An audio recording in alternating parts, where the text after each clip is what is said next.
Pernah dapat kajian seperti ini di tempat lain? Nah. Mahal kajian gini, ya. Tetapi ini harus dipraktekkan Bapak Ibu. Nular neraka itu. Gitu? Nah, berdasarkan penjelasan saya ini, sekarang mengerti nggak Bapak Ibu? Oh, kalau begitu, ketika ada ra datang dari na, saya tidak mau saya kahebos. Saya akan pasang garis pertahanan diri saya. Saya tidak mau larut dalam situasi itu. Selamat. Kalau ingin jadi pemenang sederhana. Jangan bereaksi apapun. Gitu aja.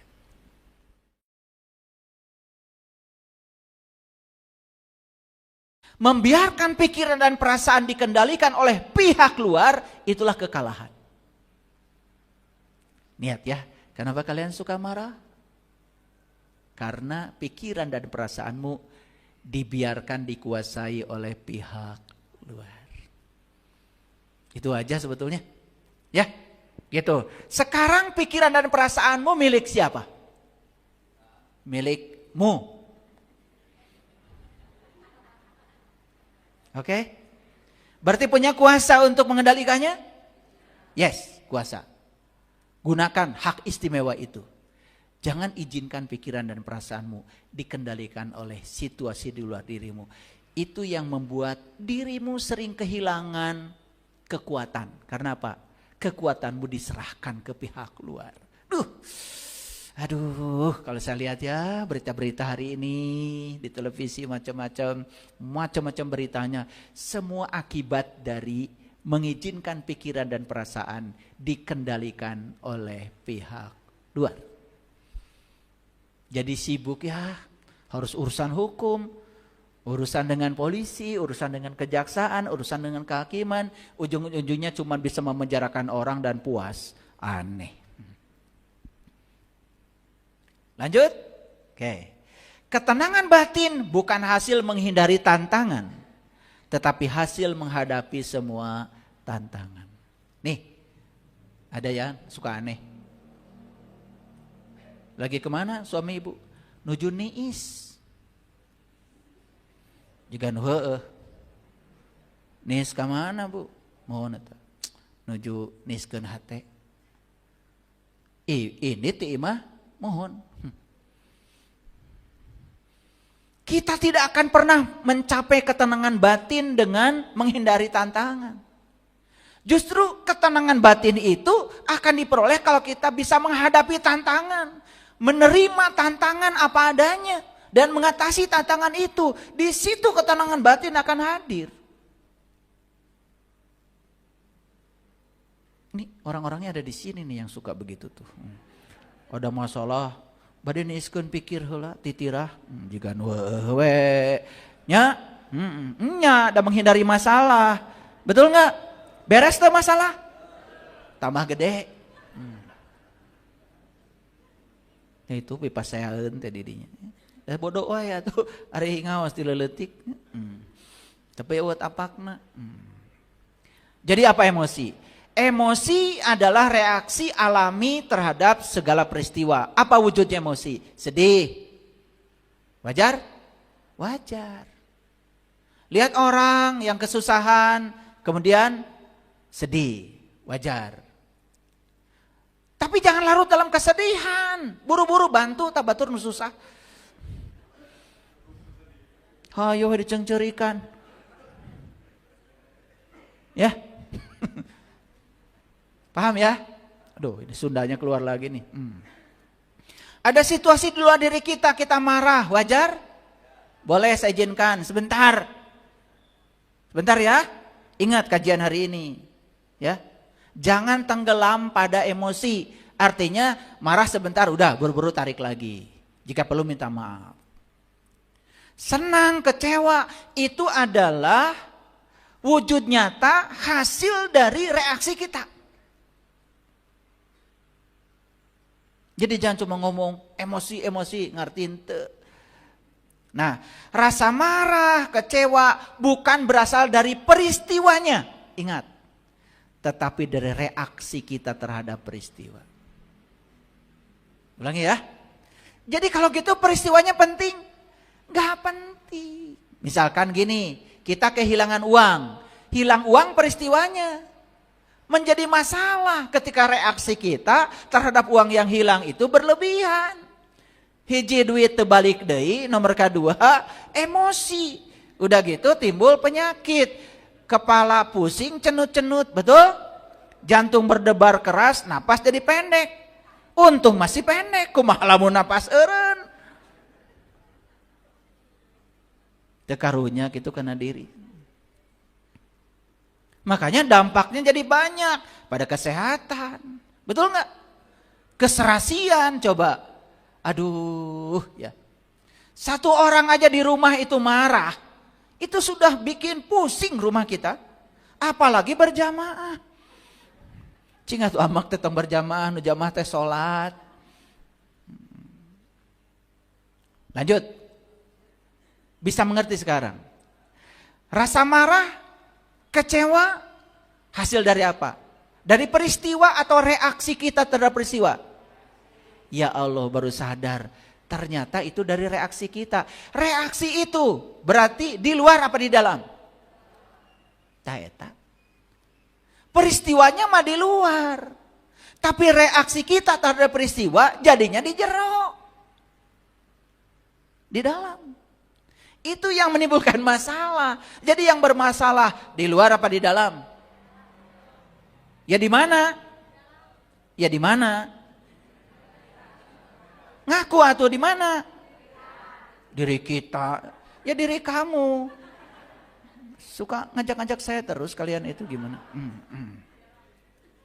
Nah, itu sebabnya ngaji perhatikan. Kenapa kita perlu ngaji kesadaran? Supaya ada kendali kepada apa? Terutama kendali kepada apa yang kita harapkan, apa yang kita inginkan, tidak terlalu berlebihan. Karena keinginan dan harapan yang berlebihan itu sebetulnya masalah kita. Ya? Jadi harus ada jarak antara apa? Antara emosi dengan segala hal yang tidak bisa kita kendalikan. Nah, kalau makin jauh jarak ini antara emosi dengan segala yang tidak bisa kita kendalikan, itu yang membuat seseorang tidak mudah terpancing emosinya. Sok atuh ngawas ti kapungkur teh, tos sabaraha jarakna antawis emosi sareng segala perkara yang tidak bisa dikendalikan itu. Berapa kilometer? 1 meter? Pantes. Makanya kita jadi sumbu pendek. Nah, disebut sumbu pendek itu jarak antara emosi kita dengan segala sesuatu yang tidak bisa dikendalikan terlalu dekat. Padahal yang tidak bisa dikendalikan di luar kendali kita. Akibatnya apa? Lelah ya. Kita coba mengendalikan segala situasi yang jelas-jelas tidak bisa dikendalikan. Tapi kita lupa mengendalikan pikiran, perasaan, dan sikap kita sendiri. Itulah neraka, naraloka. Nah itu artinya api, ra itu radiasi dari api, loka lokasi. Makanya kita selalu terkena radiasi dari api. Lokasi terkena radiasi dari api oleh orang tua kita disebut naraloka. Naraloka disingkat jadi neraka. Tuh, kalian udah ngomong neraka juga ngerti enggak? Jadi neraka tuh kahebos bahasa Inggris. Ya. Paham ya? Nah, sini. Berdua. Sini. Berdua. Berdiri. Nah. Namanya siapa? Pak Ateng marah-marah sama Pak Sopian. Pak Ateng api bukan? Api, sedang mengoborkan api. Namanya orang marah, mulutnya monyong, matanya melotot, keluar dari mulutnya kata-kata yang menjijikan. Betul? Itu. Kebayang ya? Bayang. Nah, berarti dia sedang mengobarkan api kemarahan. Dia sudah jadi neraka nih. Sudah jadi neraka. Kenapa jadi neraka? Karena dia di sininya tidak ada ruang untuk menerima yang tidak dia inginkan. Dia hanya menyediakan ruang di otaknya menerima yang dia inginkan saja. Marah kan? Itu. Ada reaksi pikiran dan perasaannya terhadap situasi. Nah, jadi ini sumber api. Itu na namanya. Mana ra-nya? Ra itu lewat mulut yang monyong tadi. Lewat mata yang belotot. Lewat keluar mulut-mulut dari kata-kata yang menghina. Itu ra itu. Radiasi dari na. Nyampe nggak sama Pak Sopyan? Nah, Pak Sopyan punya hak istimewa. Punya hak istimewa. Mau membalas atau tidak. Kalau bisa mengendalikan emosinya, reaksi Pak Sopyan biasa-biasa saja. Karena punya pertahanan yang kuat. Itu namanya surga. Tapi Pak Sopyan tidak nerima. Malah Pak Sopyan juga jadi balik marah. Berarti Pak Sopyan jadi kahebos. Jadi na yang baru. Karena terkena ra dari sini. Nah, lokasi terkena ra dari na itu naraloka. Karaos? Taeta naraka teh. Nih saya tahu ya kalian ini suka kahebos. Nah, ketika kalian kahebos dan mengizinkan kahebos, itulah naraloka. Nah, ini menghebos yang baru lagi. Nular neraka itu. Gitu? Nah, berdasarkan penjelasan saya ini, sekarang mengerti nggak Bapak Ibu? Oh, kalau begitu, ketika ada ra datang dari na, saya tidak mau saya kahebos. Saya akan pasang garis pertahanan diri saya. Saya tidak mau larut dalam situasi itu. Selamat. Kartos? Oke, silakan. Nuhun, duduk lagi. Tepuk tangan. Harusnya simulasikan, kalian tuh susah ngerti. Udah ngerti ya tadi ya? Kalau pakai simulasi ngerti ya? Nah, cuman susah tadi saya mau bikin Pak Ateng marah. Itu simulasinya keterlaluan. Oke, lanjut. Jadi harus ada apa? Kendali. Pada apa? Terutama kendali kepada harapan dan keinginan yang berlebihan. Gini, Bapak Ibu, lihat saya semuanya. Kan ibu-ibu yang suka marah ke suami, itu karena kalian punya harapan dan keinginan yang terlalu berlebihan.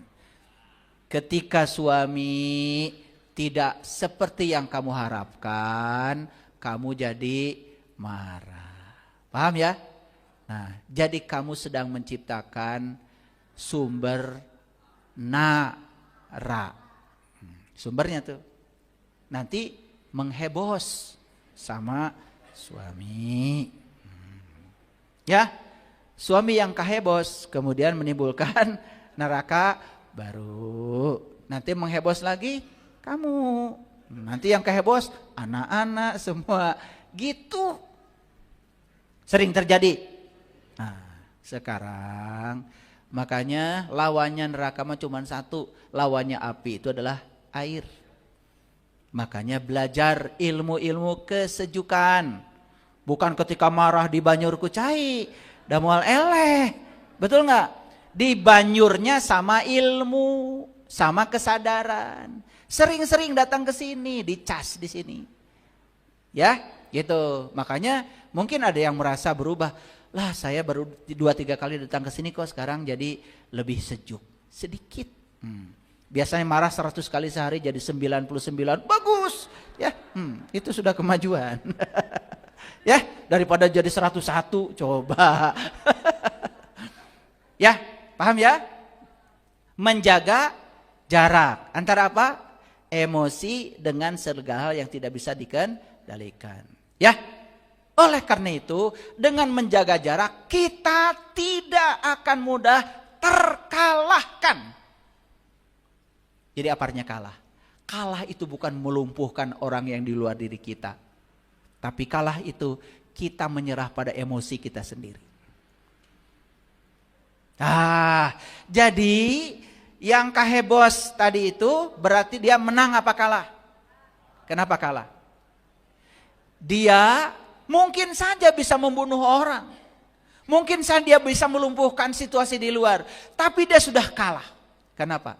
Dia sudah menyerah pada emosinya. Lihat saya semuanya. Dua orang berantem.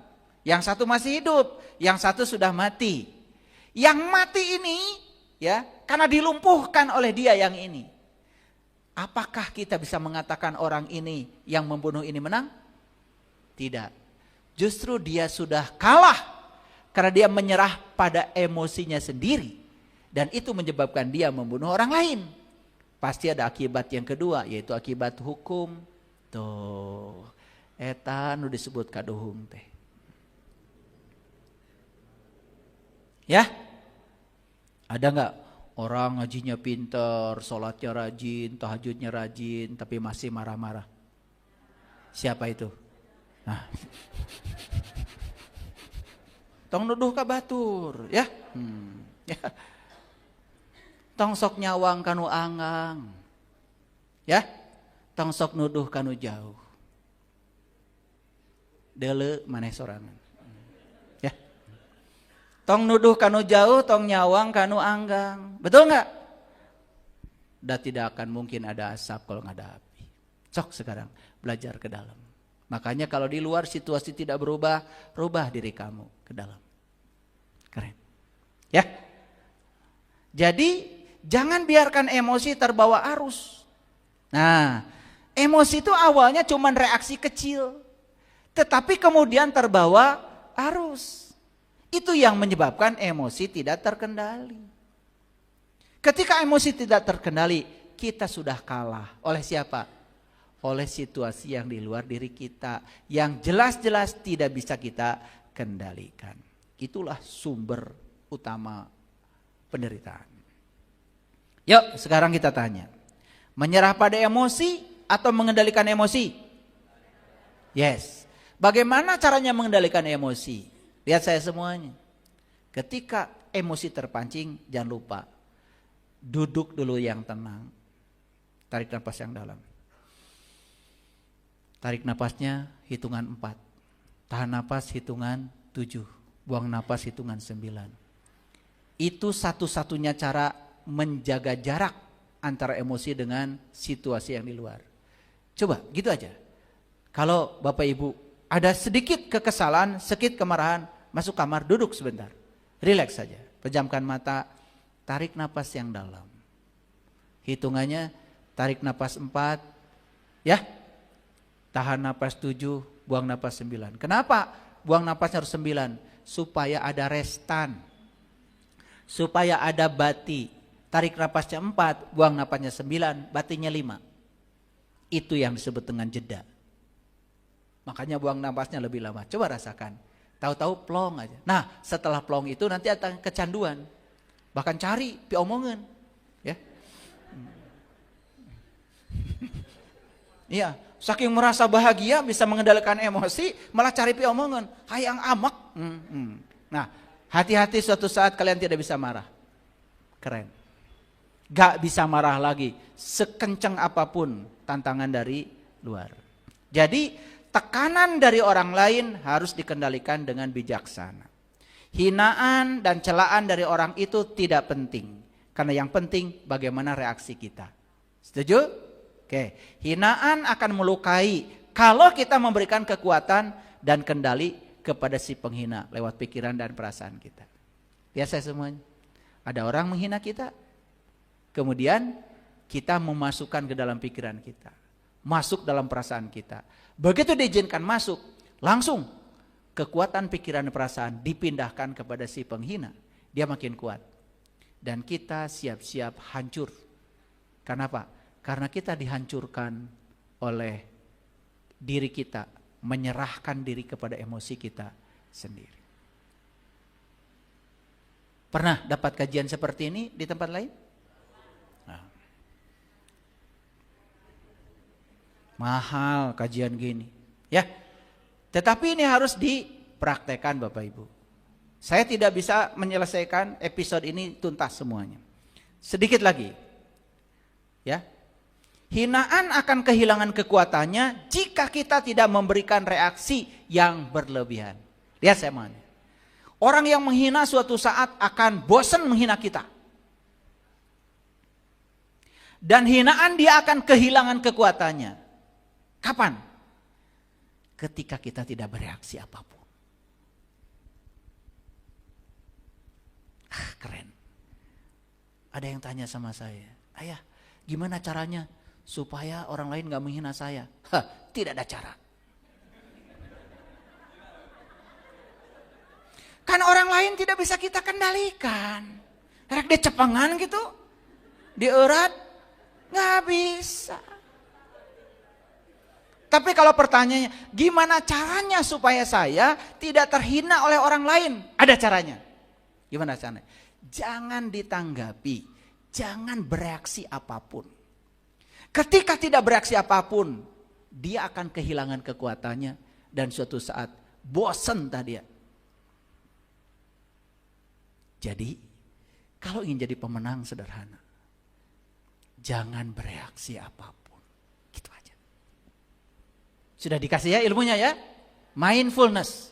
Tarik 4, tahan 7, buang 9. Kita perlu menempatkan reputasi.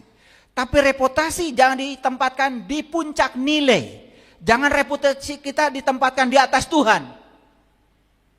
Moralitas, integritas, kehormatan, yes, perlu.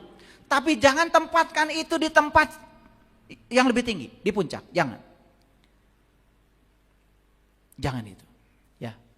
Reputasi tidak bisa kita kendalikan. Jangan terus-menerus menjadi orang munafik. Ingin dipandang baik sama orang lain. Ingin dipandang hebat sama orang lain. Dengan mengorbankan nilai, moralitas, harga diri kita.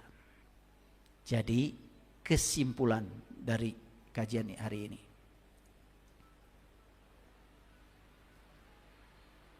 Kita akan kehilangan yes. Kita akan kehilangan orang yang dicintai? Yes. Kita akan kehilangan harta yang kita miliki? Yes. Tetapi satu, kita tidak akan pernah merasa kehilangan. Kalau inti terdalam kita sudah berkesadaran. Terima kasih. Assalamualaikum warahmatullahi wabarakatuh.